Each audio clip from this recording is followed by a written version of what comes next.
तो मना कर रहे हैं, वही नाम जप रहे हैं दिन रात।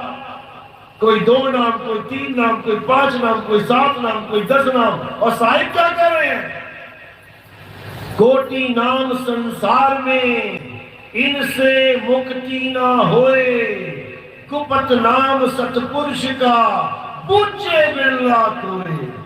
वो नाम जपना नहीं है, वो नाम पूछना है। पूछो, सत्य नाम है सार। पूछो, संत विवेक करी, उतरो भवजल पार। सतगुरु का उपदेश यही। ये पहली लाइन है कबीर सागर की, और कबीर पंथियों की समझ में नहीं आ रही है, बाकी तो क्या समझेंगे। कह रहे हैं सत्य नाम है सार। सतनाम क्यों बोला गया? क्योंकि एक असत्य नाम भी है। दोनों का भेद बता रहे हैं साहिब कि असत्य नाम असार है और सत्य नाम सार है। अब ये सार और असार क्या है, पहले ये समझ पड़ेगा। इस पूरे अखिल ब्रह्मांड में 2 ही चीजें हैं, एक असार और एक सार। अब असार क्या है? कबीर साहब समझा रहे हैं, सतगुरु ऐसा चाहिए जैसा सूप सुहाए, और सार सार तो गही रहे, थोथा दे उड़ाए। यानी सार सार तो ग्रहण करवा दे और असार को दूर कर दे। अब क्या है असार? इसी भजन में सारा असार छुपा हुआ है।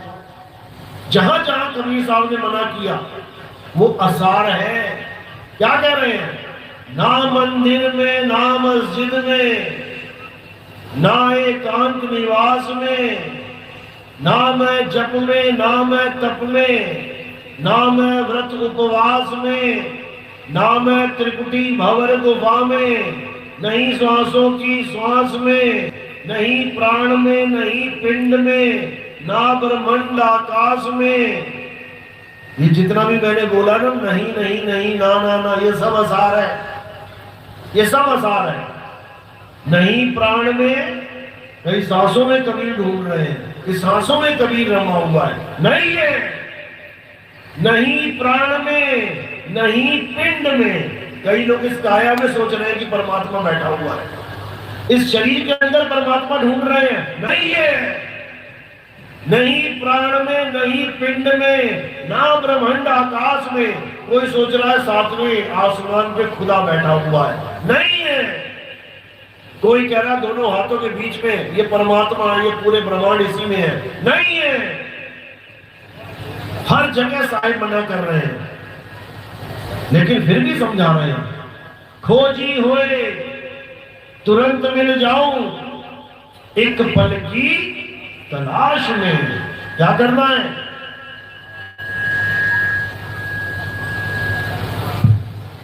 खोजी हुए, जपी नहीं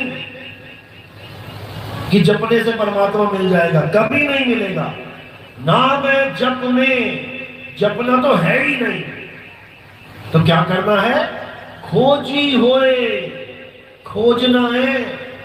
खोजा किसे जाता है? वस्तु को, खोई हुई वस्तु को खोजा जाता है। और जपा क्या जाता है?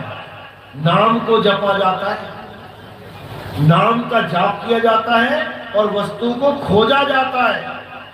कबीर साहब यहां हमें वस्तु का ज्ञान देने आते हैं, नाम जाप करवाने नहीं आते। समझा रहे हैं साहिब। अरे वस्तु कहीं, ढूंढे कहीं, और कैसे लागे हाथ।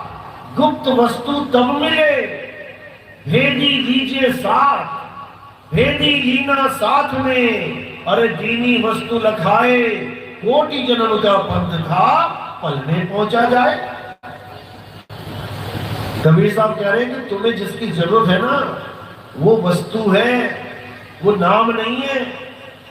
नाम तो युगो युग से जपते आ रहे हो, 84 में जा रहे हो। नाम से किसी का कल्याण नहीं होगा। कल्याण किससे होगा? खोई हुई वस्तु मिल जाने से। कौन सी वस्तु खो गई है? मीराबाई कह रही है वस्तु अमोलक दी मेरे सतगुरु। वो खोई हुई वस्तु मेरे गुरु ने लिखा दी। नाम नहीं दे दिया कि नाम जप रही है मीराबाई, नाम तो छुड़वा दिए उसके। नाम जपती थी, मूर्ति लेके घूमती थी, जब तक गुरु नहीं बनाया था। जब तक गुरु नहीं बनाया तब तक कृष्ण जी की मूर्ति लेके घूमती थी, कृष्ण कृष्ण नाम जपती थी, हरे कृष्ण। लेकिन जब गुरु जी मिल गए, गुरु जी कौन से? रविदास जी महाराज। जब मीराबाई को गुरु जी मिल गए, उन्होंने नाम छुड़वा दिए, उन्होंने मूर्तियां छुड़वा दी, मूर्ति रूपी वस्तु छुड़वा के अनमोलक वस्तु पकड़ा दी। तो मीराबाई बोली वस्तु अमोलक, ये 10, 5, 20, 50 रुपए की मूर्ति नहीं चाहिए जिसे तुम्हें खुद उठाना पड़ता है। भगवान को उठा के घूम रहे हो तुम, इतने बड़े हो गए तुम कि भगवान को उठा के घूम रहे हो। मूर्ति है पत्थर की, किसी कारीगर ने बना दी, तुमने उठा ली, तुमने पैसों में खरीद ली। बताओ भगवान भी पैसों में बिकता है क्या? तो कह रही है वस्तु अमोलक दी मेरे सतगुरु, कृपा कर अपनायो, पायो जी में नाम रतन धन पायो। नाम रतन, एक होता है रतन का नाम। जैसे मैं कोई रतन दिखाऊं और मैं पूछूं इस रतन का नाम क्या है? अगर हीरा दिखाऊंगा तुम कहोगे हीरा, सोना दिखाऊंगा कहोगे सोना, चांदी दिखाऊंगा कहोगे चांदी। तो एक तो हो गया रतन का नाम, एक है नाम रतन। नाम रतन यानी वो असली वस्तु, नाम नहीं वस्तु। वस्तु अमोलक दी मेरे सतगुरु, ऐसी वस्तु जिसका कोई मोल ही नहीं है। तुम इस दुनिया में जितनी धरती है उस सब पे 000 लिखती भी जाओगी एक लगाने के बाद, तब भी उसका मोल नहीं लिख सकती। एक कागज और एक पन्ना तो छोड़ो, इस पूरी धरती में भी तुम 000 लिखती जाओगी एक के बाद, तब भी उसका मोल नहीं लग सकता। क्या है वो? आत्मा। वो आत्मा है, उसका कोई मोल नहीं है। डॉक्टर तुम्हें ये कह सकता है कि ऑपरेशन हो रहा है, जल्दी से दवाइयां खरीद लाओ, या जल्दी से कोई दिल का इंतजाम कर दो, दिमाग का इंतजाम कर दो, कोई और किडनी का इंतजाम कर दो, खरीद लाओ, मैं ट्रांसप्लांट कर दूंगा, पूरा शरीर ही खरीद लाओ, मैं बदल दूंगा। लेकिन कोई डॉक्टर ये नहीं कह सकता कि मैं ऑपरेशन कर रहा हूं तो आत्मा लेके आए जल्दी खरीद के, कभी नहीं ला सकते। आत्मा का कोई मोल है ही नहीं। इसी को बोला गया कि वस्तु अमोलक दी मेरे सतगुरु, यानी मैं आत्मा को भूल के उस मिट्टी की मूर्ति को भगवान मान बैठी थी, जो मेरे बिना चलती फिरती हिलती भी नहीं है। मैं खाना लगाऊं मुंह पे तो खा भी नहीं सकती, मुंह पे लगा रह जाएगा। उसको भगवान मान बैठी थी मैं, और जो आत्मा मेरे पूरे शरीर को चला रही थी मैं उसको जान ही नहीं पाई।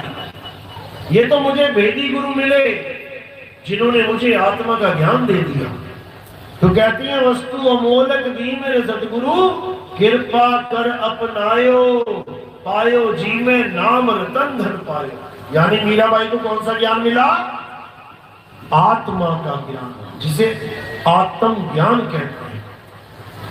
यही कबीर साहब समझा रहे हैं, जल में मीन प्यासी, मोहे देखत आवे हासी, आत्म ज्ञान बिना नर भटके, कभी काबा कभी काशी। जो तुम्हें लग रहा है कि लोग जा रहे हैं धार्मिक स्थलों पे बड़ी श्रद्धा से, भगत है ये, कबीर साहब की नजर में क्या है? वो भटके हुए इंसान।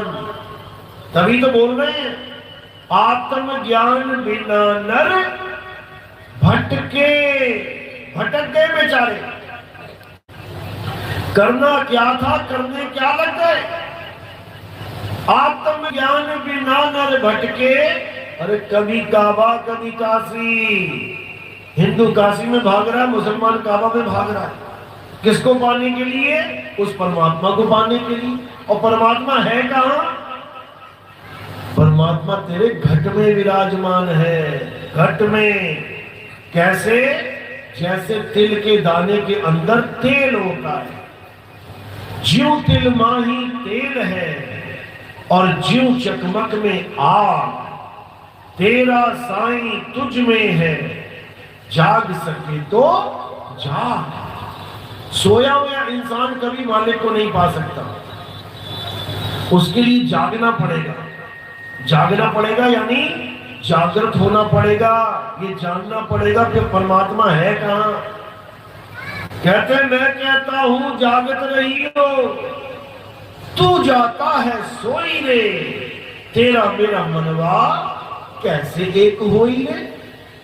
मैं कहता हूं कि अपने घट में देख, और तू अपने आप को छोड़ के हर तरफ देखता जा रहा है। इसलिए साहिब ने कहा, अरे मैं तो देखूं तो ही को, और तू देखे कहीं और। लानत ऐसे चित पर, एक चित दो ठौर। एक ही मन है हम सबके पास, सबके पास एक ही मन है, लेकिन आधा इधर भाग रहा है, आधा इधर भाग रहा है। एक ही मन है सारी दुनिया के पास, लेकिन दो ठौर बना के बैठा है। आधे कह रहे हैं परमात्मा साकार है, आधे कह रहे हैं परमात्मा निराकार है। दोनों ठौरों में फंस के रह गया ये जीव। इसलिए कबीर साहब ने निबेड़ा ही कर दिया। कहते सरगुण कहो तो हूं नहीं, निराकार भी ना है। ना तो सरगुण है और ना ही परमात्मा निर्गुण निराकार है, दोनों ही नहीं है। कोई सरगुण में रीझ रहा, कोई निर्गुण ठहराए। अटपट चाल कबीर की, मुंह से कहीं ना जाए। यानी इस संसार का अगर सबसे बड़ा कोई झगड़ा है, आज इतने बम फट रहे हैं विदेशों में, देखो अगर इन बम फटने का कोई कारण देखेगा ना जाके कि मूल कारण क्या है, यही है साकार और निराकार का झगड़ा, भगवान के नाम का झगड़ा, यही है। ये झगड़ा खत्म नहीं होने वाला। हिंदू मुसलमान में मूल कारण देखोगे झगड़े का यही है। हिंदू कह रहा है परमात्मा भगवान साकार है और मुसलमान कह रहा है निराकार है, यही झगड़ा है। ये झगड़ा कभी खत्म होने वाला नहीं है। कब खत्म होगा? जब निर्गुण सरगुण दोनों से न्यारा और जानेगा कोई जाननहारा। जब निर्गुण और सरगुण दोनों से न्यारा होके खुद को जानोगे, खुद को। सोचो अल्लाह का नाम खुदा क्यों रखा गया? खुदा, जाना पहचाने से लग रहा है। खुदा यानी खुद में आ, खुद आ, खुद में आ, तब मिलेगा खुदा। यानी तिल में ही तेल है, तिल के अंदर ढूंढ। तेरा परमात्मा तेरी आत्मा में विराजमान है, आत्मा में ढूंढ। इस नाशवान जगत में मत ढूंढ, इस माया के संसार में मत, इन शक्लों में मत ढूंढ। ये खत्म हो जाएंगी एक दिन। कबीर साहब हमें शक्लों से न्यारा करने आए, हमने उन्हीं की शक्ल लगा के उन्हीं की पूजा करनी शुरू कर दी। यही अज्ञान है। कबीर साहब देह स्वरूप नहीं है, केवल ज्ञान देने के लिए देह धारण करके आते थे। विदेह देह धर आए, काया कबीर कहाए। कहते हम तो विदेह थे, विदेह सुना होगा, राजा जनक विदेही। विदेह मतलब शुद्ध आत्मा। कबीर साहब शुद्ध आत्मा है। हमें तुम्हें समझाने के लिए ये लीला चलती है, नौतम सूरत की लीला चलती है। एक काया धारण करके आते हैं, तेज पुंज की काया, ये मिट्टी की काया नहीं, तेज पुंज की काया धारण करके आते हैं, जो कटे ना, मरे ना, जले ना, सड़े। 52 कसमियां हुई काशी में उनकी। 52 कसनियों में एक भी कसनी में फेल नहीं हुई उनकी काया। 52 प्रहार उन्होंने झेल लिए, क्योंकि वो हमारी तरह मिट्टी की देह नहीं थे। तो कबीर साहब हमें उस स्वरूप का ज्ञान देने आते हैं जो उनका असली स्वरूप है। क्या स्वरूप है उनका? ये दाढ़ी मूछे वाला नहीं, ये हाथ पैर पीठ कंठ वाला नहीं। कौन सा स्वरूप है उनका? शब्द स्वरूप, शब्द स्वरूप ही है वो। गरीबदास जी महाराज समझा रहे हैं वाणी में, क्या कह रहे हैं? गरीब पुरुष कबीर ने देह धरा नहीं कोई, शब्द स्वरूपी रूप है, घट घट बोले सोए। कह रहे गरीब पुरुष कबीर ने देह धरा नहीं कोई। ये हमारी तुम्हारी तरह देह नहीं धारण किया उन्होंने मां के गर्भ में जाके। शब्द स्वरूपी रूप है, घट घट बोले सोए। हर घट में वो शब्द रूप में विराजमान है। आत्म घट में, काया घट में नहीं। इस काया में मत ढूंढने लग जाना कबीर साहब को, वो काया से न्यारे हैं, शरीरों से परे हैं। तो उसी नाम की महिमा गाने के लिए, उसी भूली वस्तु को बताने के लिए कबीर साहब इस दुनिया में आते हैं। 2 प्रकार का नाम बताते हैं, एक असत्य नाम और एक सतनाम।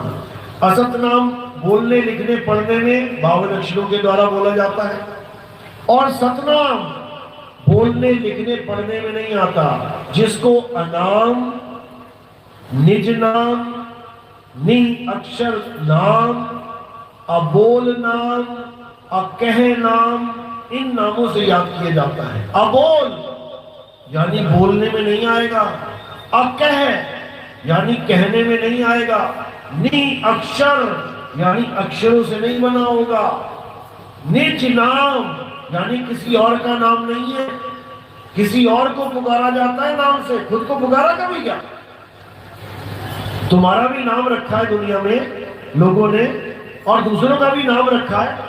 सारा दिन तुम किसका नाम बोलते हो? दूसरों का नाम या निज नाम? दूसरों के नाम चिल्लाते रहोगे सुबह से शाम तक। अरे सुधीर, अरे पवन बात सुनना, अरे महेश बात सुनना। एक बार भी अपना नाम लिया है कभी? नहीं लोगे अपना नाम, क्योंकि अपना नाम लेने की चीज ही नहीं है, समझने की चीज है। तुम सुधीर हो, समझ लिया, बस धारण कर लो अपने आप में कि तुम सुधीर हो, बस बहुत है, जपना नहीं है। लेकिन ये 52 अक्षरी नाम है, ये किसने दिया है तुम्हें? तुम्हारा निज नाम क्या है? तुम्हारा निज नाम है आत्मा। तुम एक आत्मा हो, बस इतना समझ लो। यही है तुम्हारा अविनाशी निज नाम, जिसका ना तो कभी जन्म होता है ना ही कभी खंडन होता है। बाकी नाम लिखे और मिटाए जा सकते हैं, लेकिन ये नाम लिखे और मिटाने में नहीं आता। इसी को निज नाम कहते हैं। ये 3 गुणों से परे का नाम है। बाकी नाम 3 गुणों में आते, लिखना मिटना 3 गुणों में आ गया। लेकिन तुम्हारा निज नाम ये लिखने पढ़ने से न्यारा है। तो क्या कहते हैं? 3 गुणों की भक्ति में भूल पड़ा संसार, और कहे कबीर निज नाम बिन कैसे लागे पार। तुम दूसरों के नाम जप रहे हो, अरे तुम्हें तुम्हारा नाम जानना है, तुम्हें खुद को पहचानना है। आत्म ज्ञान का मतलब ये नहीं होता तुम किसी और के नाम जपो। आत्म ज्ञान का मतलब होता है तुम्हें तुम्हारा ज्ञान हो जाए। जैसे किसी भी शब्द के आगे अगर आत्म लगा दिया जाए, आत्म, उसका मतलब ही बदल जाएगा। जैसे तुम्हें कोई कहे कथा लिखो, तो किसी की भी लिख दो, राम जी की, श्याम जी की, कबीर जी की, दास जी की, हजारों लाखों कथाएं हैं। लेकिन अगर कथा के आगे आत्म शब्द लगा दिया गया, सुनो आत्म कथा लिखो, किसकी लिखोगे? खुद की। हाथ में बंदूक पकड़ा दी तुम्हें और कह रहे हत्या कर दो, किसी की भी कर दो। और अगर कह दिया आत्महत्या करो, तो किसकी करोगे? खुद की। उसी बंदूक से तुम्हें कह दिया कि इससे रक्षा कर दी है तुमने, किसी की भी कर दो। और अगर कह दिया केवल आत्मरक्षा करनी है तो किसकी करोगे? खुद की। इसी प्रकार कोई कहे जा किसी में भी निर्भर हो जा, तो किसी में भी हो जा। और अगर कोई कहे आत्मनिर्भर हो जा, तो किस पे निर्भर होना है? खुद पे। इसी प्रकार कोई गुरु कहे ज्ञान प्राप्त कर लो, तो किसी का नाम जप लो, किसी का भी जप लो। और जब कहे आत्मज्ञान प्राप्त करो, तो किसका करना है? खुद का। दो प्रकार के गुरु हैं संसार में। एक गुरु दूसरों का नाम देता है जपने के लिए, और एक गुरु तुम्हें तुम्हारा नाम देता है समझने के लिए। नाम को समझना है, जपना नहीं है। इसलिए साहिब ने कहा आदि नाम हम भाग सुनाया, और मूर्ख जीव समझ नहीं पाया। अरे तुझे तुझको जानना है, तुझे दूसरों की पूजा नहीं करनी। दूसरों की पूजा तो कबीर साहब ने बंद करवाई, और लोगों ने, कबीरपंथियों ने कबीर साहब की पूजा शुरू करवा दी। यही अज्ञान है। कबीर साहब क्या समझा रहे थे? पाथर पूजे हरि मिले तो मैं पूजू पहाड़। और कबीरपंथियों ने वो काशी में बना दिया कबीर साहब का मंदिर, पत्थर की मूर्ति लगा दी कबीर साहब के, पूजते रहो उसको। अरे राम जी के पत्थर, हनुमान जी के पत्थर की मूर्ति और कबीर साहब के पत्थर की मूर्ति में कोई अंतर है क्या? वही पत्थर वो, वही पत्थर वो। अभी ग्राइंडर में डाल दो उस पत्थर को, वो भी चूरा बन के आ जाएगा, ये भी चूरा बन के आ जाएगा। क्या फर्क है दोनों में? बस वहां पे जटाधारी है और यहाँ पे टोपीधारी है, इतना ही फर्क है। समझो, कबीर साहब इसके खिलाफ है। पूजा पाठ, हवन, यज्ञ, नित्य नेम, ये सब ठीक है, कोई करता है तो शुरुआती ज्ञान अच्छा है। कोई मंदिर जाता है, मस्जिद जाता है, गुरुद्वारे जाता है, चर्च जाता है, शुरुआत के लिए बहुत अच्छा है। कोई इस स्कूल में जाता है, एडमिशन लेता है, आंगनबाड़ी में, कोई एलकेजी में, कोई नर्सरी में जा रहा है, शुरुआत के लिए अच्छा है।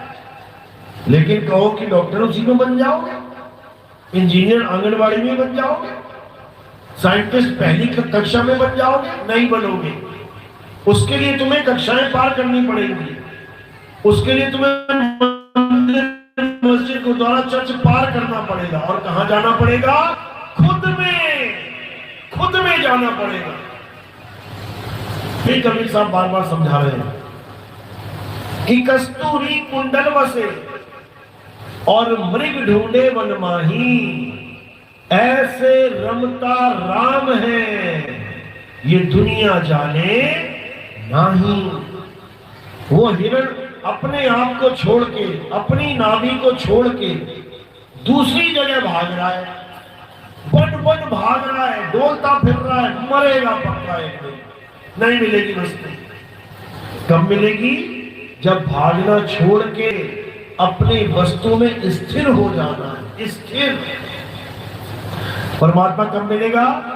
जब यही सुरता संसार में जो भाग रही है, ये दौड़ खत्म करके अपने सत्य स्वरूप में स्थित हो जाएगी, तब इसको मुक्ति मिलेगी। जिसके लिए साहिब ने क्या बोला?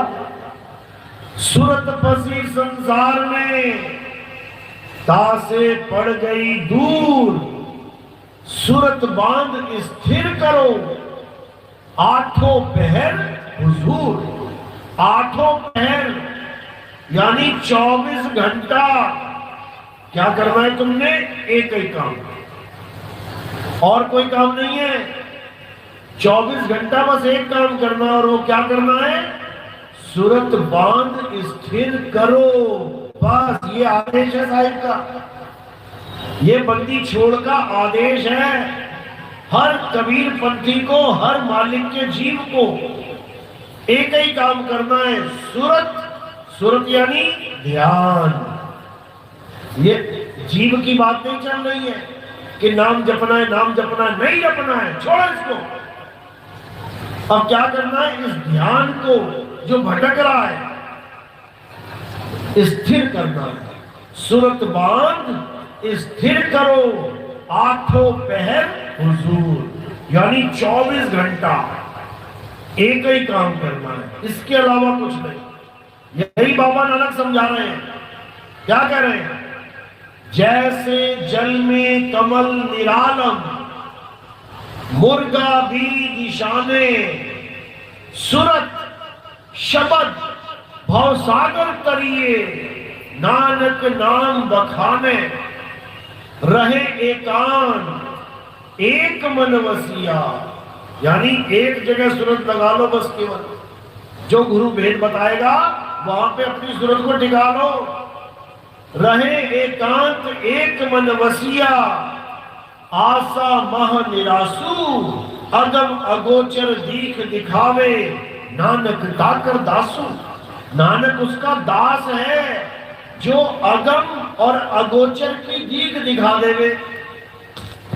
अगम यानी जहां कोई जा नहीं सकता, इन पैरों से नहीं जा सकते तुम वहां पे।